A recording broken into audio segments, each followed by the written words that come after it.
Republican Senator Rand Paul of Kentucky. Senator, good morning. Welcome back to Meet the Press. Good morning. Glad to be with you. You have a statement on your website stating that you are, quote, working tirelessly to end this government shutdown. Fact of the matter is there is one way to end the shutdown right now. Have Speaker Boehner put a bill, a clean budget resolution, on the floor of the House. It would pass with Republicans. It would pass with Democrats. Will you call on Speaker Boehner to do that this morning?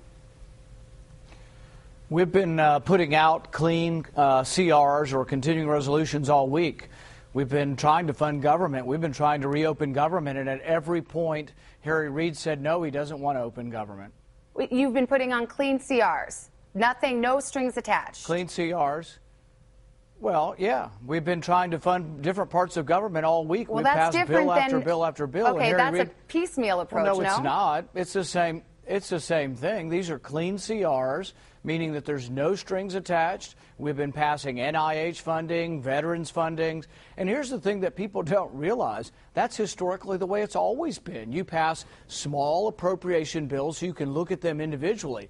It's actually a much better way to run government because right now you're sticking everything into one bill, and that's why the leverage of shutting the government down occurs. But if you did things appropriately and you passed appropriation bills one at a time, no one would be able to shut down government ever. Senator, so really, if Harry Reid had done his job, we wouldn't be in this position at all. Senator, you were one of the ones early on who said you didn't think a government shutdown was a good idea. However, when House Republicans made the defunding of Obamacare or even the delay of Obamacare their sticking point at which they would shut the government down if they didn't get it, didn't they basically make this result inevitable by making that what they took a stand on?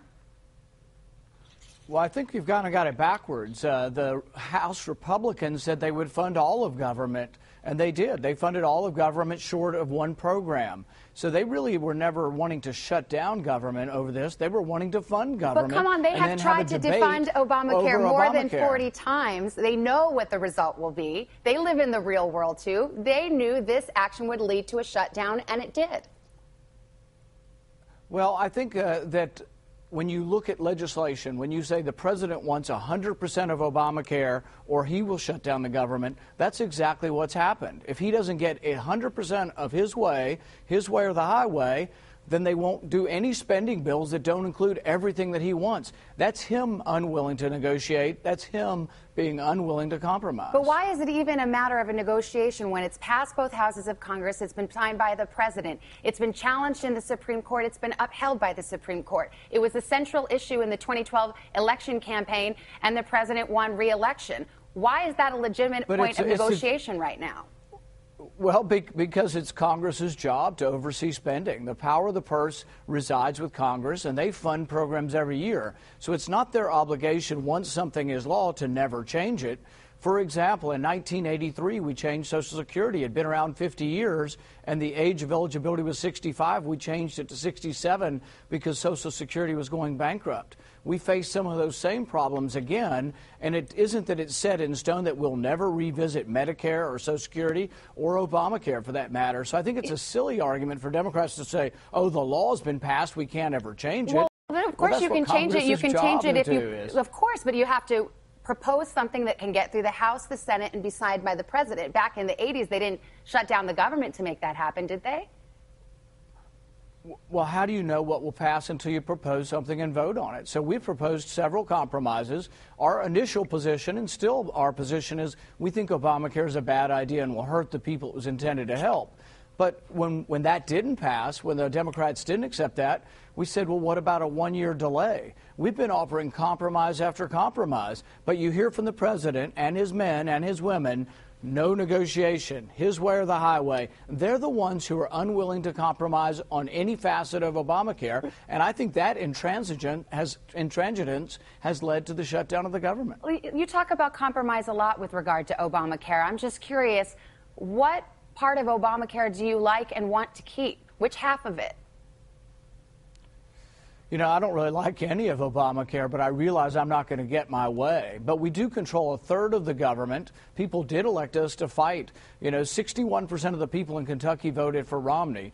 70% of people in Kentucky don't like Obamacare. So the thing is I'm supposed to go and fight to make bills either less bad or make them better if possible. So I think it is my job to stand up and provide oversight for legislation. It's precisely what Congress is supposed to be doing. This is Congress's job. The health care rollout this week, by many, many accounts, did not go that well. We just talked about it with Treasury Secretary Lew. And yet, all the headlines are about the government shutdown. Let me show you actually the front page of the Lexington paper, and you'll see the top headline says, "Feeling the Shutdown." And there, buried below the fold, talks about the health care glitches with the Obamacare rollout. Did Republicans make a strategic error by, instead of just letting this law go into effect and let the chips fall, let people really experience it and find out if it's as bad as you say, instead shutting down the government, and now that's the subject? You know, it's always difficult to make decisions, but most of us, ran for office. I ran for office because I was concerned about the overwhelming debt that our country's accruing. $1 trillion a year. We're borrowing $1 million every minute. So I'm worried about the overall financial picture of the country. And so whether or not it was a good strategic idea, I don't know. But when are we supposed to stand up and say, look, we're out of money and we're destroying this country by this burden of debt? And so I think you've got to stand up, whether it's debt ceiling or whether it's continuing resolution. We have to talk about the big picture. And the big picture is not an immediate default. The big picture is this gradual bankruptcy that's occurring of this country. Senator, earlier this week, the Wall Street Journal quoted a senior White House official who said, "We don't care how long this shutdown lasts. We're winning." That infuriated Speaker Boehner. Take a look. We get the Wall Street Journal out, and it says, well, we don't care how long this lasts because we're winning. Well, this isn't some damn game. All right, and then here you are caught on an open mic with Senator Mitch McConnell a little bit earlier this week. Take a listen. I think if we keep saying we wanted to defund it, we fought for that, but now we're willing to compromise on this, I think they can't. And we're going to win. I know we don't want to be here, but we're going to win this, I think. Senator, I brought those two things up side by side for a reason. Winning, losing, battle of the talking points, dueling cable appearances. Do you in Washington, do all of you have any idea how totally disgusted the American people are with these antics? Yeah, no, I think these are all legitimate concerns, and I think really we should point back to where the root of the problem is. The root of the problem here is that we are not passing appropriation bills like we should. We have 12 different appropriation bills. We should pass them one at a time.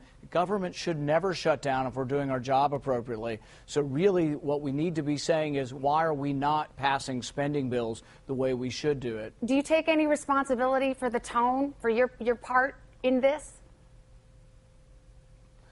Well, I think that in order to have compromise, the other side has to negotiate. We've been willing to compromise and negotiate.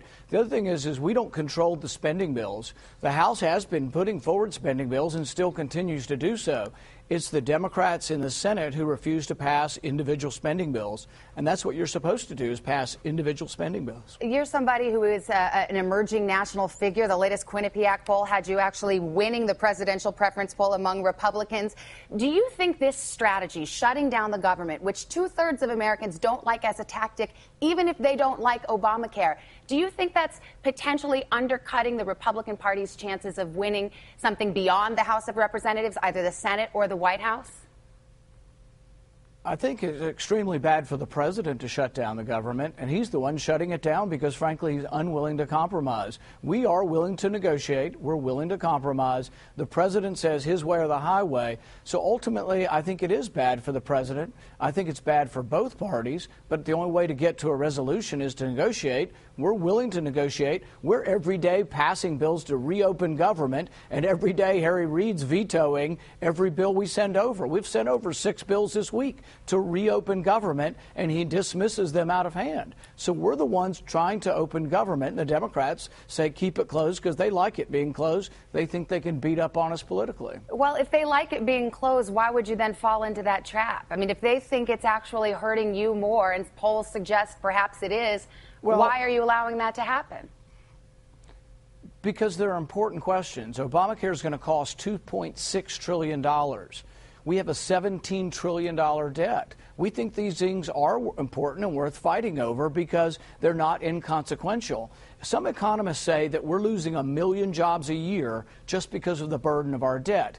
Is it worth standing up and saying the emperor has no clothes, we're out of money, and that we should start to balance our budget and not spend money that we don't have?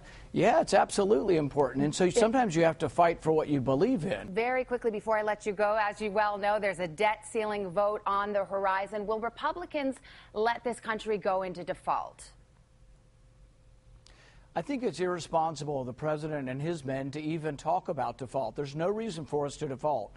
We bring in $250 billion in taxes every month. Our interest payment is $20 billion. Tell me why we would ever default. We have legislation called the Full Faith and Credit Act, and it tells the president you must pay the interest on the debt. So this is a game. This is kind of like closing the World War II memorial. They all get out on TV and they say, oh, we're going to default. They're the ones scaring the marketplace. But, sir, we shouldn't scare the marketplace. We should never default. Let's say your plan works and you can pay the interest on the debt and you don't have a technical default. Wouldn't there be dramatic consequences on the economy anyway? It may not be the letter of the default, but the spirit of it. Yeah, but look at what happened in 2011. Our credit rating was downgraded. But you know why? The reasoning they gave was because we have too much debt, that we weren't cutting enough spending, and so they downgraded us. It has to do with the big picture of how much debt we're accumulating. It isn't so much these deadlines that the market's worried about. The market's also worried about a $17 trillion debt and that we're not acting fiscally responsibly and we're spending more money than we bring in. That's what the market's worried about.